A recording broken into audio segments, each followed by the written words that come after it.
नमस्कार साथियों। तो आज है 25 अक्टूबर 2025। दोस्तों, बात करेंगे इस वीडियो में एक ऐसे मिड कैप कंपनी की शेयर्स के बारे में जिसको एक इतना बड़ा ऑर्डर मिला ना, लिटरली आपका होश उड़ जाएगा। चलिए देख लेते हैं इस ऑर्डर के बारे में, कंपनी के बारे में थोड़ा सा डिटेल में चर्चाएं करेंगे इस वीडियो में। देखिए, हो सकता है कि आपके पोर्टफोलियो में इस कंपनी की शेयर है या नहीं है, बट ये ऑर्डर एक्चुअली काफ़ी स्पेशल है। तो आप सभी को मैं कहूँगा, एक तो इन्फॉर्मेशन ले लीजिए और हो सके तो सोमवार के लिए इस कंपनी को अपने वॉच लिस्ट में ऐड करके रख दीजिए। कंपनी का नाम एनसीसी लिमिटेड। एनसीसी लिमिटेड एक प्राइवेट कंपनी है। ठीक।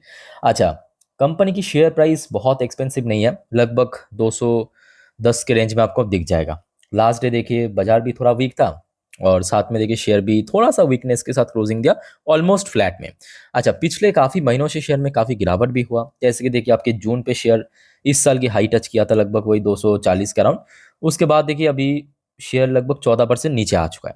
और अगर हम शेयर की जो लाइफ टाइम हाई, जो शेयर पिछले साल टच किया था आपके वही नवंबर दिसंबर के आसपास, लगभग 316-20 के आसपास, उसके बाद से देखिए शेयर बहुत नीचे आ चुका है। ठीक है, तो लगभग पिछले कुछ महीनों से इसी लेवल के आसपास शेयर ट्रेड करा है। अच्छा, उसके बाद हुआ क्या है, देखिए ये आज की अपडेट है। देखिए, ये बीएससी का ऑफिशियल वेबसाइट, ये देखिए 25 तारीख सुबह 11:41 का अपडेट है। तो यहाँ पे आप चाहे तो पीडीएफ को डाउनलोड करके भी देख सकते हो। मैं आपको नॉर्मली न्यूज़ दिखा देता हूँ। ठीक है, यह है न्यूज़। देखिए, NCC bags 6,829 crore order from Coal India arms. तो कोल इंडिया की एक सब्सिडरी कंपनी है, उसके तरफ से ये ऑर्डर दिया है किसको? एनसीसी लिमिटेड को। कितने करोड़ की ऑर्डर? 6,829 करोड़ की ऑर्डर। कैसा लगा कमेंट करके बताइए, क्योंकि देखिए अक्सर हमने देखा कि कंपनी को 100-200 करोड़ के ऑर्डर मिलता है। देखिए, एनसीसी कोई बहुत बड़े लेवल की कंपनी नहीं है। अगर आप इसकी टोटल मार्केट वैल्यूएशन देखेंगे, लगभग 13,000 करोड़ के आसपास। और आपके पास अगर इस कंपनी की शेयर है तो आपको पता होगा, अगर आप रेगुलर अपडेट लेते हो तो कंपनी जब भी ऑर्डर मिलता है 200-250 करोड़, मैक्सिमम 500 करोड़ तक ही मिलता है ऑर्डर। ठीक है, और ये ऑर्डर जिस वजह से काफ़ी स्पेशल है, ऑर्डर की साइज ही है लगभग 6,829 करोड़ ऑर्डर। अब आप पूछेंगे सर, कोल इंडिया क्यों अचानक से एनसीसी को ही दिया? तो इसके पीछे भी रीजन यहाँ पे मेंशन किया। पहले आप देखिए यहाँ पे आर्टिकल में क्या लिखा है। एनसीसी लिमिटेड ऑन सैटरडे, मतलब आज, said it has bagged a rupees 6,828.94 crore order from Coal India मतलब कोल इंडिया का एक सब्सिडरी कंपनी है, सेंट्रल कोलफील्ड लिमिटेड यानी सीसीएल की तरफ से ऑर्डर मिला है to extract and transport coal and overburden from one of the mining project in Jharkhand. तो देखिए, कोल इंडिया ने यहाँ पे साफ कर दिया। देखिए, कोल इंडिया मैं कहूँगा भारत की एक मेजर कोल माइनिंग कंपनी है, जो कि एक टाइप का आप कह सकते हो इसके पास मोनोपोली भी है। मतलब जो मेजोरिटी मार्केट शेयर है कोल माइनिंग पे, वो कोल इंडिया के पास है। अब बात यह है कि कोल इंडिया के ऊपर थोड़ा सा प्रोजेक्ट की बर्डन बढ़ रहा था। ठीक है, बर्डन हो रहा था। So that's why coal India ने ट्रांसफर किया इस ऑर्डर को किसको? एनसीसी लिमिटेड को। देखिए, और डिटेल में अगर हम बात करें, थोड़ा मैं आपको यहाँ पे समझा देता हूँ। देखिए यहाँ पे नीचे बहुत अच्छे से एक्सप्लेन किया। देखिए कहाँ से मिला ऑर्डर, मतलब कौन सी प्रोजेक्ट के ऊपर। देखिए, the extraction and transportation of overburden and coal will have to be done from the Amrapali open cast project। तो ये कौन से प्रोजेक्ट के ऑर्डर है? Amrapali open cast project of CCL, the Chandragupta area in Jharkhand. तो झारखंड में एक जगह है चंद्रगुप्त एरिया नाम करके, वहां का जो प्रोजेक्ट है वहां से ही मिला है एनसीसी को ये ऑर्डर। क्यों मिला? क्योंकि कोल इंडिया के पास इतना प्रोजेक्ट हो गया था, थोड़ा बर्डन बढ़ रहा था। ठीक है, तो यहाँ पे जो बस हैंड चेंज कर दिया एनसीसी को। सो आपको क्या लगता है, मतलब रिएक्शन कैसा होगा? मतलब जो भी आपको लगता है कमेंट करके बताइए। मोस्ट प्रॉब्ली अगर देखिए बाजार की सेंटिमेंट सब कुछ सही रहा ना, तो कहीं ना कहीं एनसीसी की शेयर में एक अच्छा मूवमेंट हो सकता है बिकॉज ऑफ दिस ऑर्डर। ऐसा मैं क्यों कह रहा हूँ, पहले आप समझिए। कंपनी की अगर आप बैलेंस शीट देखेंगे पिछले क्वार्टर की, देखिए पिछले क्वार्टर कुछ खास नहीं था। आई डोंट नो कि इस बार कैसा होगा। ठीक है, जो भी होगा देखा जाएगा, वो बात की बात है। अब देखिए, कंपनी की मार्जिन ड्रॉप हुआ, प्रॉफिट गिरा है। रेवेन्यू पे जैसे ही आप आएंगे, कंपनी को इन जनरल कितना रेवेन्यू होता है? 5,000 करोड़, कभी 6,000 करोड़। और ये ऑर्डर ही मिल चुका है लगभग 6,829 करोड़ की। हाँ, ये भी एक फैक्ट है कि देखिए जब भी कोई कंपनी को ऑर्डर दिया जाता है ना, इकट्ठा पैसा एक साथ ट्रांसफर नहीं किया जाता है।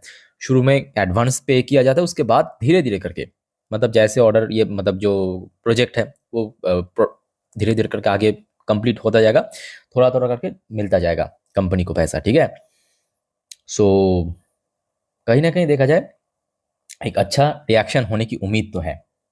ठीक है, तो यहाँ पे जितने भी मतलब अपडेट था इस ऑर्डर से रिलेटेड आपके साथ में शेयर किया। अब चलिए मैं आपको थोड़ा सा इस कंपनी के बारे में डिटेल में जानकारी देता हूँ कि कंपनी कैसा कंपनी है। देखिए, हो सकता है कि आपके पास है नहीं है, कोई फर्क नहीं पड़ता, इन्फॉर्मेशन ले लीजिए, है ना। अच्छा, सबसे पहली बात देखिए, जो एनसीसी काफ़ी पुरानी कंपनी है, बहुत पुरानी कंपनी है। और कंपनी जो मेनली काम करता है ईपीसी कॉन्ट्रैक्ट, ईपीसी कॉन्ट्रैक्ट मतलब क्या, engineering procurement and construction, construction विभाग की कंपनी है।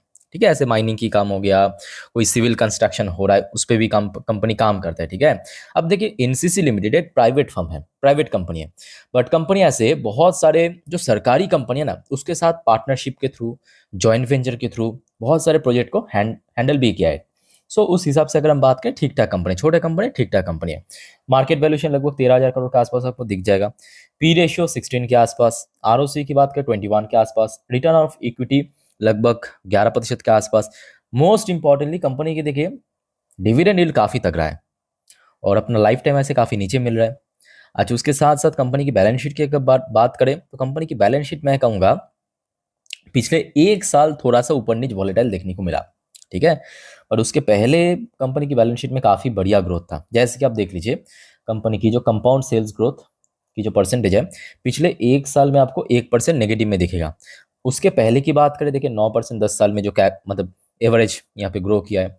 20 साल आप सॉरी 5 साल में 20%, 3 साल में 26%। सेम अगर आप देखेंगे प्रॉफिट ग्रोथ आपको इवन पिछले एक साल में 4% दिख जाएगा, सॉलिड प्रॉफिट ग्रोथ। पिछले 3 सालों में 34% की प्रॉफिट ग्रोथ रखा, 17% आपके 5 साल पे, 34% आपके 10 साल पे। तो ओवरऑल बात करें, मैं कहूँगा कंपनी एक डिसेंट कंपनी है।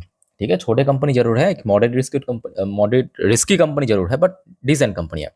अच्छा, पिछले एक साल में रिटर्न दिया है -25%, बट 3 साल की क्या अगर काफ़ी तगड़ा है, 5 साल की क्या अगर भी काफ़ी बढ़िया है। और एक ऐसे कंपनी है ना जिसमें एफआईएस का स्टेक फिर से इंक्रीज हो रहा है। देखिए देखिए ये जून की अपडेट है, जून में एफएस की स्टेक कितना था, 12.70%। अभी ये सितंबर की अपडेट है, कितना हो चुका है, 12.87%। तो मतलब एफएस जो है इसमें लगातार खरीदारी कर रहा है। हाँ, डीआईएस कुछ हद तक सेल भी किया और पब्लिक का स्टेक भी लगातार बढ़ता जा रहा है। और पब्लिक मतलब क्या मालूम है आपको, इसमें मतलब कौन निवेश किया, जस्ट देख लीजिए, मैं आपको बस नाम दिखाता हूँ, बस नाम ही काफ़ी है। देखिए, रेखा झुंझुनवाला, रेखा झुंझुनवाला, रेखा झुंझुनवाला, ये सब आपको स्टेक दिखेगा, 10-10% करके स्टेक उठा के रखा है, तो नाम काफ़ी है। सो कंपनी वाइज मैं कहूँगा कि फंडामेंटल काफ़ी स्ट्रॉन्ग कंपनी, बट हाँ कुछ नेगेटिव फैक्टर्स भी है, मोस्टली पॉजिटिव फैक्टर्स भी है, आपके साथ में शेयर किया। एक और पॉइंट जो बाकी रह गया उसको भी आप थोड़ा देख लीजिए कि कंपनी की डेट की स्ट्रक्चर, मतलब कंपनी को कर्जा कितना है। सो डेट देखिए, मैं कहूँगा डेट तो है, डेट फ्री कंपनी नहीं है, बट कंपनी के हाथ लगातार ऑर्डर मिलता जा रहा है। सो उतना मैं कहूँगा टेंशन करने वाली बात भी नहीं। इवन एक मिड साइज कंपनी के हिसाब से 1,337 करोड़ की कैश भी कंपनी के हाथ में है, इन हैंड कैश, और डेट है 1,484 करोड़। तो ओवरऑल बात करें, ठीक है, डेट और कैश की जो स्ट्रक्चर है वो एकदम परफेक्टली है। और लास्ट डे की बात करें, कारोबार भी ठीक ठाक था, लगभग 13-14 लाख के आसपास शेयर ट्रेड हुआ। डिलीवरेबल परसेंटेज भी ठीक ठाक था, 39.09% के आसपास। सो लेट्स सी क्या होता है, मतलब सोमवार के दिन। और पिछले एक मंथ पे हमने तो देखा कि शेयर जो है लगभग वही 210 से लेके 200 वही 12 के आसपास बार बार हर्डल फेस किया। ठीक है, और पिछले 6 मंथ की अगर हम बात करें तो लगभग वही 230 के रेंज में, हाँ, बार बार शेयर हर्डल फेस किया। तो इस रेंज को अगर क्रॉस कर पाया, मोस्टली चांस है कि अगर बाजार के साथ ठीक ठाक मिल गया तो ब्रेकआउट हो सकता है। ठीक है, सो इस कंपनी को शेयर को नजर रखना। बाकी साथी और कोई कंफ्यूजन है कमेंट करके पूछिए। और आप अगर चैनल पे नई हो या सब्सक्राइब नहीं किया चैनल को तो काइंडली रिक्वेस्ट करूंगा फटाफट कर लीजिए ऐसी इन्फॉर्मेटिव वीडियो हर रोज हर वक्त पाने के लिए। तो फिलहाल इस वीडियो को वाइंड अप करता हूँ, मिलते हैं नेक्स्ट वीडियो में। टेक केयर, बाय बाय, जय हिंद।